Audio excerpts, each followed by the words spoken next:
अस्सलाम वालेकुम friends, welcome back to top smarties. Drama serial Ehsaan Faramosh. फलक की हकीकत जानने के बाद सुल्ताना बेगम तो मौत से जा मिली, इस दुनिया में ना रही। फलक जैसी एहसान फरामोश लड़की को पालने का नतीजा उन्हें मौत की सूरत में मिला, लेकिन उनके जाने के बाद भी फलक जूं की तूं है। आज भी वो इल्हाम का ख्याल नहीं रखती। इल्हाम को बुखार हुआ तो नवाल कबीर के साथ मिलकर उसे हॉस्पिटल ले आई। जब फलक को पता चला तो वह सीधी हॉस्पिटल आई और कबीर को यहाँ देखकर नवाल पर गुस्सा करने लगी। आपने बुलाया इसे यहाँ? क्या आप भूल गई हैं इस शख्स ने मेरे साथ क्या कुछ नहीं किया?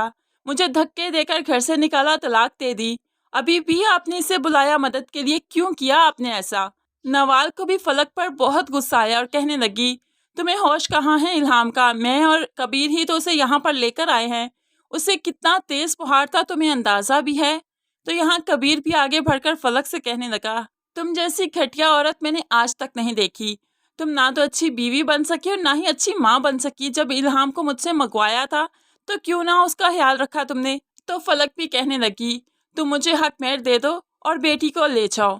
तो कबीर कहने लगा, ठीक है, अगर यही शर्त है तो बहुत जल्द मैं तुम्हें हक मेहर देकर इल्हाम को अपने पास वापस ले जाऊंगा। अब कबीर यही चाहता है कि जल्द अज जल्द फलक का हक मेहर उसे दे और कस्टडी बेटी की खुद दे ले। आज हमजा घर में मिलने भी आया। सुल्ताना बेगम नहीं तो फलक को मौका मिल जाता है हमजा से अकेले में बैठ के ढेरों बातें करने का। नवाल भी पास नहीं थी तो उसने नवाल और कबीर के खिलाफ भी हमजा से काफ़ी बातें की, हमजा को बदगुमान किया। जब नवाल आई तो देखकर परेशान है। हमजा तुम कब आए? और फलक तुम यहाँ हमजा के साथ बैठी हो, तुम्हें पता भी है कि इल्हाम कितनी बीमार है, उसकी भी थोड़ी सी फिक्र कर लो। लेकिन फलक तो ऐसे है जैसे इल्हाम की सौतेली माँ हो, इसके दिल में ममता का कोई जज्बात ही नहीं। ऐसे ही कुछ दिन गुजरे तो नवाल और कबीर एक ऑफिशियल डिनर पर गए, जहां पर हमजा को पता चल गया। वो भी आकर काफ़ी मेस क्रिएट करता है, नवाल का हाथ पकड़ते हुए खींचते हुए वहां से ले गया। नवाल और कबीर बहुत शर्मिंदा हुए, कबीर तो बस देखता ही रहा। थोड़ा आगे जाकर नवाल ने गुस्से से अपना हाथ चटक कर छुड़वा लिया और कहने लगी, ये क्या बदतमीजी है? तुम जानते भी हो मैं वहाँ पर ऑफिशियल डिनर पर थी, हम लोगों की मीटिंग चल रही थी। तो यहाँ पर हमजा कहने लगा, तुम मेरे दुश्मन के यहाँ जॉब करती हो, मुझे ये गवारा नहीं, तुम्हें ये जॉब अभी की अभी छोड़नी होगी। तो नवाल भी आज बोल पड़ी, अगर नहीं छोड़ूं तो क्या होगा? तो हमजा उसे याद दहानी करवाते हुए कहने लगा, याद रखो तुम मेरी होने वाली बीवी हो। तो यहाँ पर नवाल फिर से चुप नहीं रही, कहने लगी, होने वाली हूँ, हुई नहीं। मैं चाहूँ तो ये रिश्ता 1 मिनट में ख़त्म कर सकती हूँ, हमारा निकाह नहीं हुआ अभी।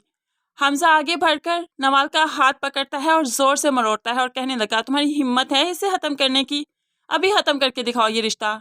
नवाल तो बस देखती रही। ये तो हमजा का कोई और ही रूप था जो अब इसे देखने को मिला। दूसरी तरफ आलिया भाभी भी नवाल को समझाते हुए कहने लगी कि रिश्तों में बदगुमानी आ जाए तो खामोशी हमेशा नुकसान देती है, कोई ना कोई फैसला ज़रूर कर लेना चाहिए। अब वो ज़्यादा देर तक इस टॉक्सिक इंसान के साथ रिश्ते में नहीं रहना चाहती। बज्जो और हमजा की माँ भी घर में आई। सुल्ताना बेगम की ताज़ियत करने के लिए नवाल से मिलती हैं तो नवाल हमजा के बारे में भी बात करती है, सब कुछ बता देती है कि मैं हमजा की वजह से बहुत परेशान हूँ, मुझे हमारा रिश्ता ज़रा देर तक चलता हुआ नज़र नहीं आता। जिस पर बच्चों और माँ परेशान हो जाती हैं। वो हमजा से बात करने की कोशिश करती हैं, उसे समझाने की कोशिश करती हैं, लेकिन हमजा हमेशा की तरह अपनी ही मर्जी करता है, किसी की बात नहीं सुनेगा। दूसरी तरफ कबीर भी हक मेहर की रकम फलक को देकर कस्टडी के पेपर्स पर साइन करवा लेता है और इल्हाम को लेकर घर आ जाता है। कबीर इल्हाम को कानूनी तौर पर हासिल करके बहुत खुश है, क्योंकि वो जानता है कि अब फलक उसे कभी भी इल्हाम नहीं ले सकती। फलक को जो पैसा चाहिए था वो उसे मिल चुका है। अब तो कबीर की ज़िंदगी में खुशियां ही खुशियां होंगी, इल्हाम की शक्ल में और फिर नवाल की शक्ल में। नवाल बहुत जल्द कबीर की ज़िंदगी में इल्हाम को संभालने के लिए शामिल हो जाएगी, उसकी लाइफ पार्टनर बन जाएगी।